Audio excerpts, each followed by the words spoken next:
Hi everybody, so we're going to start with the classic vase, which I'm giving a stir, which I'm stirring in the flower food even. Filled it a third full of room temperature water.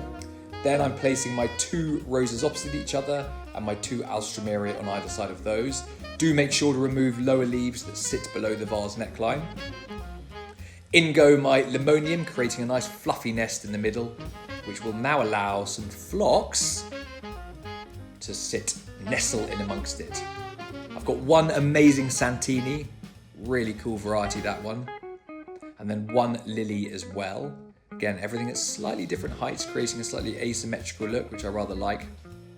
This is called Setaria grass, gives it a nice kind of wild look, along with this Eucalyptus populus, which smells beautiful as well. Finish off with some tulips. The bottoms really just need to touch the water as they'll grow quite a lot in length. Now with the flower frog into this dark coloured vessel, very nice too. And I'm starting off with my lilies and roses. Wow, that is quite tall, but it's a big vessel, so you need to be a little bit taller than you might otherwise be. Here I am reflexing my tulip.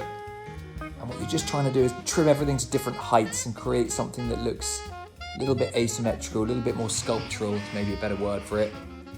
I actually think I do go and trim that lily down a little bit later on. It is a bit tall. There we go, trimmed down. So you can see that I'm using some of the chrysanthemums to kind of cover a little bit of the base as well. So you go a bit lower down with some of your stems covering the base. And then that's quite fun, just gives a little bit of width and wildness. So you keep working around, trimming things to different lengths, and then limonium, I'm also using that to cover the base a little bit as well. Quite fun for your kitchen table. I do love these flower frogs.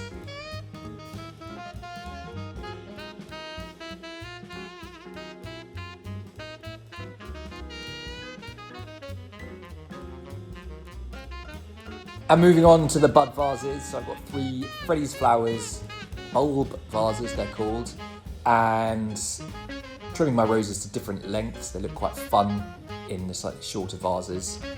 Do make sure to sort of pat the roses a bit. You can really open up the rose petals by doing that. The Setaria is wonderful. It just kind of falls out in quite a fun way.